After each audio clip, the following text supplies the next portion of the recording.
Yan sa area na yan, pag padating pa lang tayo mga kabrad, makikita nyo na nandyan. Nagkakagulo na sila ngayon dyan. Pero ngayon mga kabrad, dahil ayan, kung konti-konti na lang sila. Dahil nga tinamaan tayo ng mga nakaraan ng sakit na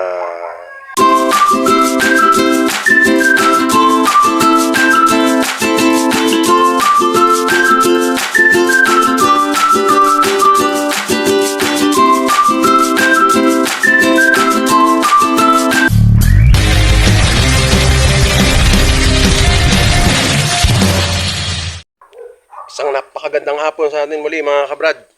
Kumusta po tayong lahat ngayon dyan? At siyempre yung ating mga kababayan na mga binagyo, sana mga ligtas sila. At ito na naman po tayo mga kabrad. Balik po tayo sa ating farm. Mahabang kwento kung bakit tayo hindi tayo nakapag videos nung mga nakaraan.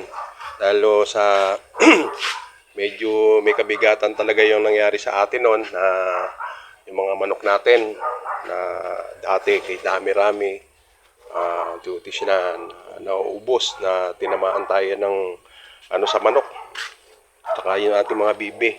Kung mapapansin nyo mga kabrad dito sa area na tinutuntungan natin ito, pag binidyo natin dito yung ating mga alaga, yan sa area na yan, pag padating pa lang tayo mga kabrad, makikita nyo na nandyan. Nagkakagulo na sila ngayon dyan. Pero ngayon mga kabrad, dahil ayan, kung konti-konti na lang sila. Dahil nga tinamaan tayo ng mga nakaraan ng sakit na sa mga manok. Siguro kumbaga ngayon, okay naman na. Tanggap na rin natin. Tapos yung ating mga alaga, lalo na yung mga puti. Yung ating itim doon na native, nadali rin. Ubos. Ayan. Kaya dito ngayon, kumbaga, kung mapapansin nyo, unang-una, tahimik. Hindi ka mukha dati no, na pagpasok mo pa lang dito, napakaingay na nila. Meron tayong natira dito, yung ating si Brown, na nanganak nga siya nung nakaraan. Ito. Siya lang yung natira sa atin, si Brown. Ito naman ngayon, buntis na to, nung nakaraan niyang buwan, nanganak to, yung anak naman niya, awa naman ng Diyos, okay naman. Hindi naman nadali. At meron tayo mga crossbreed dito na natira din. Sana nga, ito, meron tayo natira dito ng mga ipagpapatuloy natin na ito kasi cross na yung kamukha niyan. Yung sariling barako natin, nadali rin. Kaya magpapanibagong barako tayo ngayon mga kabrad. Itong puti na to, barako to, posible ito yung kunin natin. Tapos yung iba dyan, babae na. Ito yung natira sa atin sa mga native mga kabrad. Ito. Tsaka yun dito yung bagong awat natin. Doon sa kay Brown yan. Ito na lang ang natira. Kaya talagang ganun pala. Na-experience ko talaga yung pagka dinaanan ka talaga ng swerte at malas. So, ayan, mga kabrad. Ito na lang yung natin, mga alaga ngayon. Tapos, yung meron tayong isang crossbreed na hindi rin, buti na lang, at hindi rin nadali. Meron tayo ditong isa na inalagaan namin talaga ito na mabuti. Sana nga ako, wag ito tamaan. Ito si itim, yung isa nating itim, wala na yan. Ito yung lahi na rin natin na ito napaamo na natin to, at ito okay naman to. At sana nga wag tong magkasakit. Ano siya? Ito kasi ito ang breed natin nito 50-50, 50% yung native at saka 50% yung white. Durok yung naging nito. Kuha lang tayo ng Madre de Agua. So ayan, ang laguna ng Madre de Agua namin mga kabrad.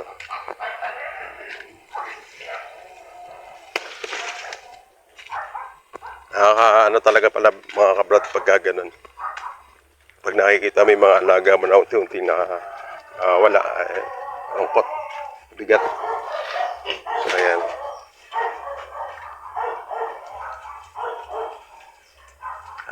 Sana nga nagsawa na yung klase ng sakit na yan. Hindi naman siya ASF dito tumama eh. Sa akin.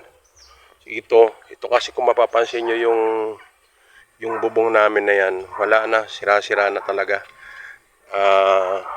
Nung sunod-sunod ang ulan mga kabrad, nangabasa yung ating mga alaga.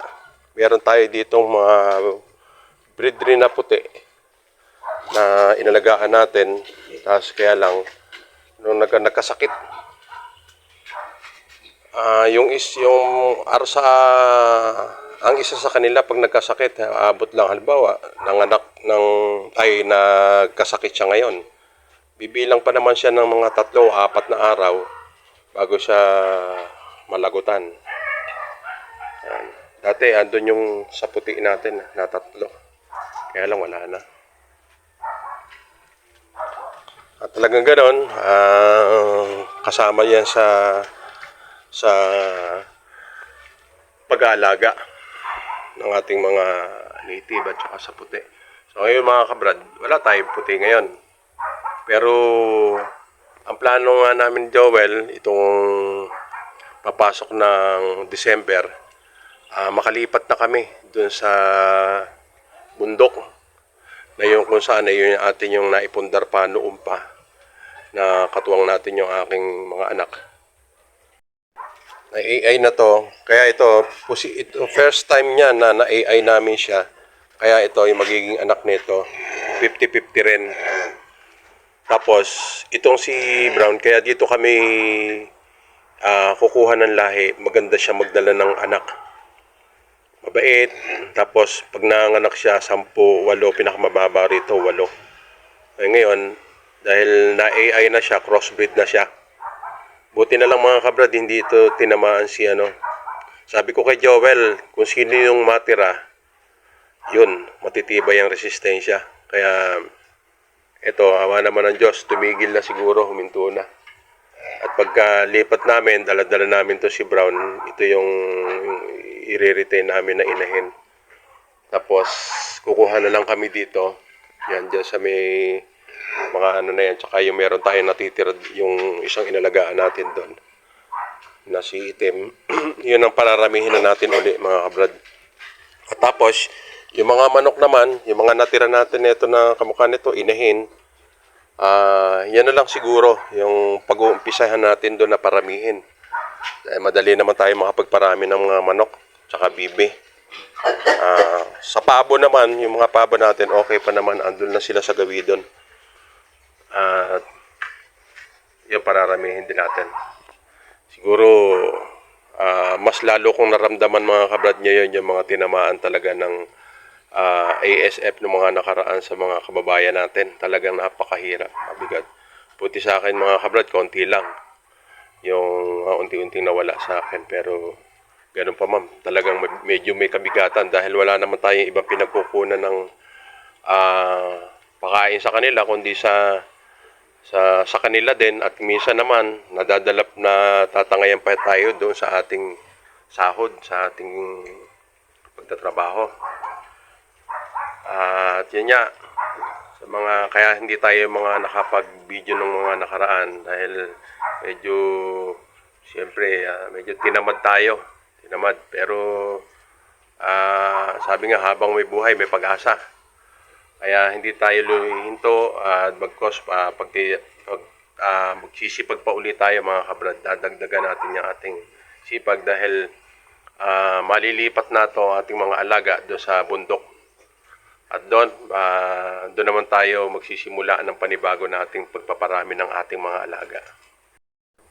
Doon kasi mga kabrad, doon sa bundok, meron na tayo doon nagawang balon. At madali na lang gumawa din doon ng mga kulungan dahil unang-una dito sa atin. Marami na tayo mga naipundar dito na mga yerong luma na nabili na natin noon pa. Na ito ang gagamitin natin ng mga pambubong, mga pang gilid ng sa kulungan. na para silang ating mga alaga ay mga safe sila sa ulan.